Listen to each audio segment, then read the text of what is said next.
Assalamualaikum warahmatullahi wabarakatuh. Berjumpa lagi bersama saya, Rima Rahayu dari SMA Negeri 1 Pagelaran, calon guru penggerak Angkatan 6, Kabupaten Cianjur, Provinsi Jawa Barat.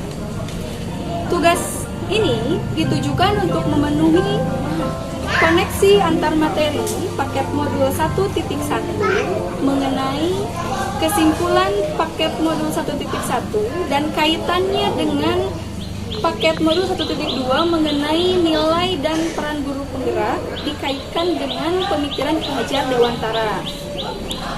Kesimpulan kali ini saya sampaikan menggunakan cara refleksi dengan model 4P, yaitu ada peristiwa, perasaan, pembelajaran, dan penerapan ke depannya. P yang pertama mengenai peristiwa. Peristiwa, momen yang paling menantang pada saat saya mengerjakan paket modul 1.1 sampai 1.2 adalah ketika diminta mengerjakan tugas, memvisualisasikan, menggambarkan bagaimana di 3 tahun ke depan setelah lulus menjadi guru penggerak akan melakukan apa begitu. Nah, rencana 3 tahun ke depan yang saya inisiasi adalah menginisiasi program lesson study sebagai sarana peningkatan kualitas pembelajaran. Itu yang saya inisiasi di 3 tahun ke depan. Lalu pertanyaan kedua masih di P yang pertama mengenai peristiwa adalah kaitan antara modul 1.1 dengan 1.2 yang saya pahami mengenai peran guru penggerak. Ada satu peran guru penggerak mengenai pemimpin pembelajaran. Ketika kita menjadi pemimpin pembelajaran, maka kepemimpinan pembelajaran kita itu harus berdasarkan filosofi Amung Ki Hajar Dewantara, yaitu mengenai Ingarso Sungkulodo, Ingmadya Mangun Karsa, dan Tuturi Handayani. Ingarso Sungtulada, artinya kita harus menjadi teladan bagi rekan guru yang lain. Lalu Ingmadya Mangun Karsa, artinya kita harus menyemangati orang lain agar memperbaiki kualitas diri mereka. Yang ketiga adalah Tuturi Handayani, artinya kita harus memprovokasi kebajikan agar orang lain bertumbuh dan maju. Itu mengenai P yang pertama, yaitu peristiwa. Lalu P yang kedua, di bagian kesimpulan ini mengenai perasaan. Pertanyaannya diawali dari saat momen itu terjadi, saya merasa seperti bagaikan. Ketika saya membayangkan apa yang saya inisiasi itu terjadi, saya merasa ini bagaikan ungguk yang merindukan bulan.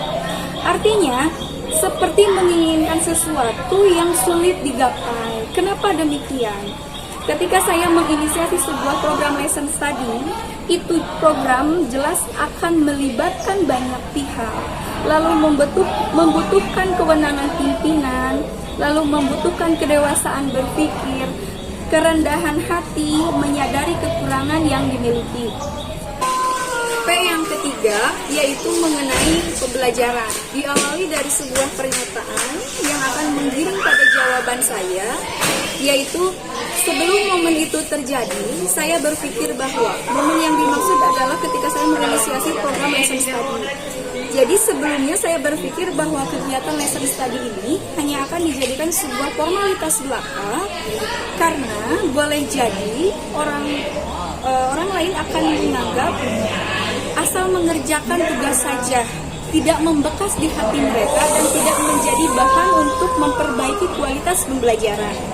Lalu pernyataan berikutnya masih di bagian P yang ketiga adalah sekarang saya berpikir bahwa ternyata lesson study ini menjadi wahana perjumpaan profesional para guru yang memungkinkan terjadinya dialog akademik, percakapan profesional, perencanaan strategis, diskusi teknis secara kolaboratif terkait dengan upaya peningkatan kualitas pembelajaran sekaligus membuahkan inovasi pembelajaran yang berdampak positif bagi murid. Itu mengenai P yang ketiga. Nah, lalu yang keempat P yang keempat adalah mengenai penerapan ke depan. Rencana ke depan, pengembangan diri yang sederhana, konkret, dan rutin yang dapat saya lakukan sendiri dari sekarang untuk menguatkan nilai dan peran saya sebagai guru penggerak adalah dengan cara menerima dengan ikhlas dan penuh tanggung jawab semua tugas tambahan yang diamanahkan pimpinan kepada saya. Tugas tambahan seperti apakah yang dimaksud? Pertama, menjadi staf kurikulum, lalu menjadi tim pengembang sekolah, menjadi ketua proyek penguatan profil pelajar Pancasila, menjadi ketua gerakan literasi sekolah, juga menjadi koordinator piket guru. Ketika saya melaksanakan peran saya di tugas-tugas tambahan itu, maka secara tidak langsung itu melatih peran saya sebagai guru penggerak. Contoh konkretnya, ketika saya melaksanakan peran saya di kurikulum dan tim pengembang kurikulum, maka peran guru penggerak yang akan muncul itu seperti saya menjadi coach bagi guru yang lain, menggerakkan komunitas praktisi, pemimpin pembelajaran, mewujudkan kepemimpinan murid. Itu kalau saya melaksanakan peran yang di kurikulum. Ketika saya melaksanakan peran saya sebagai ketua proyek penguatan profil pelajar Pancasila, ketua gerakan literasi sekolah, maka secara tidak langsung akan melatih saya memunculkan nilai-nilai guru penggerak yang ada dalam diri saya mengenai mandiri, reflektif, kolaboratif, inovatif, dan berpihak pada murid.